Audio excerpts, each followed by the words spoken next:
इस वीडियो में हम आपको बनाना सिखाएंगे 5 बहुत ही टेस्टी सात्विक डिजर्ट्स जो आप किसी भी खुशी के मौके पर अपने घर पे आसानी से बना सकते हैं। सबसे पहले बनाएंगे केसर और पिस्ता के फ्लेवर्स से भरी सात्विक रबड़ी। ये सात्विक रबड़ी दुनिया की सबसे स्पेशल रबड़ी है। क्यों?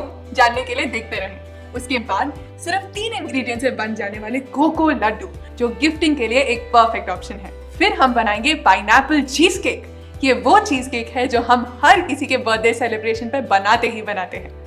फिर हमारे सभी चॉकलेट लवर्स के लिए एक स्मूथ और क्रंची चॉकलेट मूस।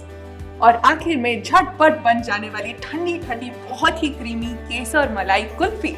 पर रेसिपीज पे बढ़ने से पहले हम आपके साथ शेयर करना चाहते हैं 4 सिंपल स्टेप फॉर्मूला जिससे आप किसी भी डेजर्ट को हेल्दी बना सकते हैं। Step 1, replace sugar with dates और जैगरी। सफेद चीनी हमारे शरीर के लिए जहर जैसी है। इसकी जगह डालें माँ प्रकृति से सीधा सीधा आने वाले नेचुरल स्वीटनर्स जैसे गुड़ और खजूर या फिर किशमिश, अंजीर या कोई भी मीठे फल। Step 2, replace oil with natural fats. Desserts में क्रीमी टेक्सचर लाने के लिए उसमें रिफाइंड तेल की जगह यूज करें नेचुरल फैट्स जैसे नारियल, गोला, बादाम, काजू या कोई भी नट या seed. Step 3, replace milk with coconut milk. बाजार में मिलने वाले केमिकल्स और आर्टिफिशियल थिकनेस से भरे पैकेज्ड दूध की जगह घर पर खुद बनाए ताजा नारियल का दूध। चिंता मत कीजिए, ये महंगा या बनाने में कोई बहुत मुश्किल नहीं होता और नारियल नहीं तो बादाम का दूध भी यूज कर सकते हैं। और आखिरी से replace over cooking with minimal cooking. आमतौर पर हम किसी भी डिजर्ट या मिठाई को घंटों घंटों तक तेज आंच पर पकाते हैं। ऐसा करने से उसमें मौजूद सारा पोषण ही खत्म हो जाता है। मगर स्वाद के लिए ऐसा करना बिल्कुल जरूरी नहीं है। आप कम से कम कुकिंग में भी उतने ही टेस्टी डिजर्ट्स बना सकते हैं। तो चलिए अब बढ़ते हैं हम अपनी रेसिपीज पर। शुरू करते हैं हमारी स्पेशल सात्विक रबड़ी से। इसे हम एक ऐसे तरीके से बनाते हैं कि आपको ना तो दूध चाहिए और ना ही घंटों की मेहनत। गेस कर सकते हैं कि ये रबड़ी हम किससे बनाते हैं? इससे, शकरकंदी यानी स्वीट पोटैटो से। शकरकंदी हमारी रबड़ी को चुटकी में वही गाढ़ा और क्रीमी टेक्सचर देती है जो हमें दूध और खोए को बहुत मेहनत से काट के मिलता था। ये रेसिपी 2 लोगों को सर्व करेगी। एक मिक्सर ले लें और उसमें डालें पीस काजू जिन्हें हमने 6 घंटे भिगो दिया था, आधा कप कटी हुई कच्ची शकरकंदी और आधा कप पानी। और सबको अच्छी तरह ब्लेंडर में ब्लेंड कर लें जब तक सब क्रीमी ना हो जाए, कुछ इस तरह। अब एक पतीला धीमी आंच पर रख दें और उसमें डालें आधा कप पानी और ये ब्लेंडेड मिक्सचर। इसको हिलाते रहें और धीरे धीरे गैस को धीमी से मीडियम आंच पर कर दें। एक बार मिक्सचर को उबाल आने लगे तो उसे वापस धीमी आंच पर करके 10 से 15 मिनट और पकाएं। और हाँ, इसे हिलाते रहना बहुत जरूरी है वरना रबड़ी नीचे चिपकने लग जाएगी। अब इसमें 3 टेबलस्पून गुड़ पाउडर डालें और करीब 3 मिनट और पकाएं। फिर गैस बंद कर दें और उसमें डालें खुशबू के लिए 1/4 टीस्पून इलायची पाउडर। रबड़ी को सुंदर रंग देने के लिए डालें 25 केसर के रेशे जिनको हमने करीब 2 घंटे थोड़े से नरम पानी में भिगो कर रखा था और साथ डालें चुटकी भर सेंधा नमक। अब इसे गरम गरम भी सर्व कर सकते हैं, पर मुझे पसंद है इस रबड़ी को फ्रिज में 1 घंटे ठंडे होने रख देना। जितने में हमारी रबड़ी ठंडी होती है, हम एक मिट्टी के तवे पर 1 टेबलस्पून बादाम और 1 टेबलस्पून पिस्ता को हल्का ब्राउन होने तक भून लेंगे। और भून जाए तो ऐसे क्रश कर लेंगे टॉपिंग्स के लिए। फिर बस रबड़ी को फ्रिज से निकाल कर करें सर्व। इस रबड़ी को मिट्टी की कटोरियों में सर्व करने का अलग ही कुछ मजा है। ऊपर से डालें अपने भुने हुए नट्स और 1 टीस्पून सूखे गुलाब के पत्ते। कोई कह ही नहीं सकता कि ये रबड़ी शकरकंदी से बनी है। वही कलर, वही टेस्ट और वही खुशबू। वाव! अब बारी है सिर्फ 3 इंग्रेडिएंट से बन जाने वाली कोको लड्डूस की। इसे बनाने के लिए सबसे पहले हमें चाहिए आधा कप घिसा हुआ गोला। ये कुछ ऐसा दिखता है। हमें इसके लिए ताजा बाल वाला नारियल नहीं यूज करना, ऐसा दिखने वाला ड्राई गोला ही यूज करना है। गोले में नारियल के मुकाबले ज्यादा तेल होता है जो लड्डुओं की शेप को होल्ड करने में मदद करता है। घिसे हुए गोले को एक मिक्सी में डाल दें और ऊपर से इसमें डालें 1/4 कप भिगोए हुए काजू। नट्स और सीड्स को हमेशा भिगोकर ही खाएं क्योंकि उससे उन्हें पचाना आसान हो जाता है।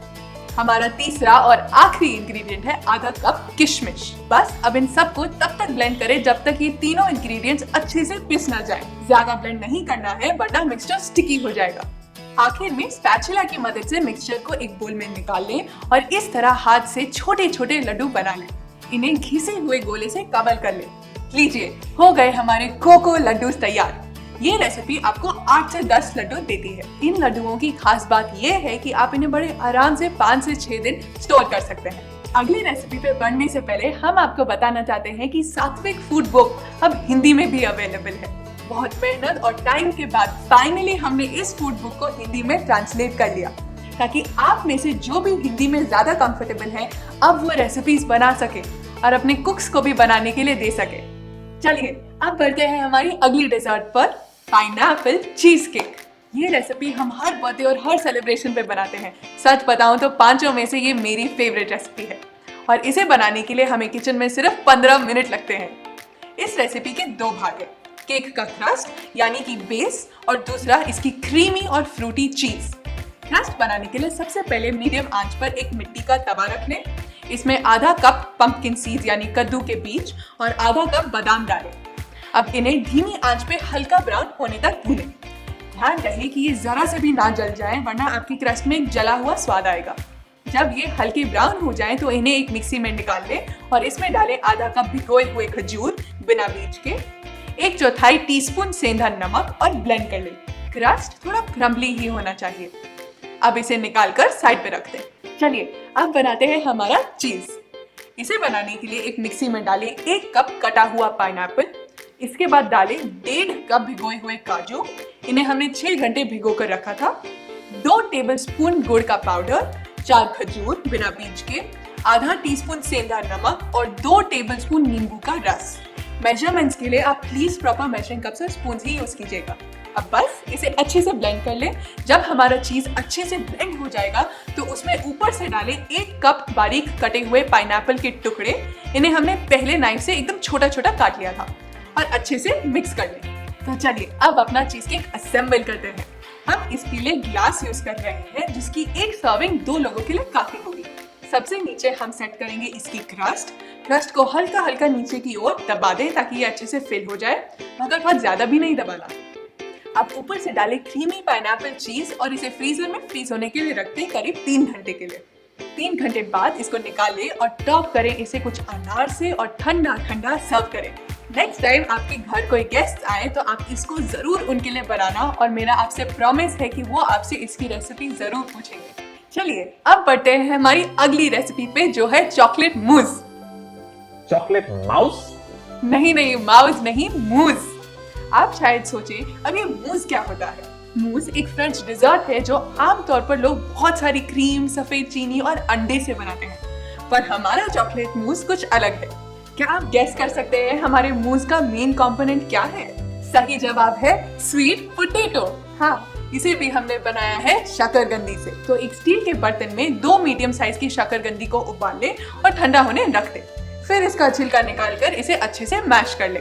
अब मिक्सी में डालें 1 कप शकरकंदी और आधा कप नारियल का दूध, जिसे बनाना बहुत ही आसान है। हमने नारियल के दूध पर एक अलग वीडियो भी बनाई है, उसका लिंक हमने इस वीडियो के नीचे डिस्क्रिप्शन में डाल दिया है। फिर इसमें डालें मिठास के लिए 2/3 कप भिगोए हुए खजूर बिना बीज के और चॉकलेटी फ्लेवर के लिए 2 टेबलस्पून ककाओ पाउडर और आखिरी में डालें 1 चुटकी सेंधा नमक। अब शायद सोचे, अरे मीठे में नमक कौन डालता है? पर डिजर्ट में थोड़ा सा नमक डालने से उसका स्वाद एकदम से एनहांस हो जाता है। बस अब इन सबको अच्छे से ब्लेंड कर लें, तब तक जब तक इसका टेक्सचर ऐसा क्रीमी और फ्लफी ना हो जाए। मूज को ऐसे कांच के ग्लास में एक बड़े बोल में निकाल लें और फ्रीजर में 30 मिनट के लिए ठंडा होने रख दें। फ्रीजर में रखने से ना ही ये सिर्फ ठंडा होगा, बल्कि इसका टेक्सचर भी और फ्लफी हो जाएगा। पर इस मूज में असली जान तो डालती है इसकी क्रंची टॉपिंग्स।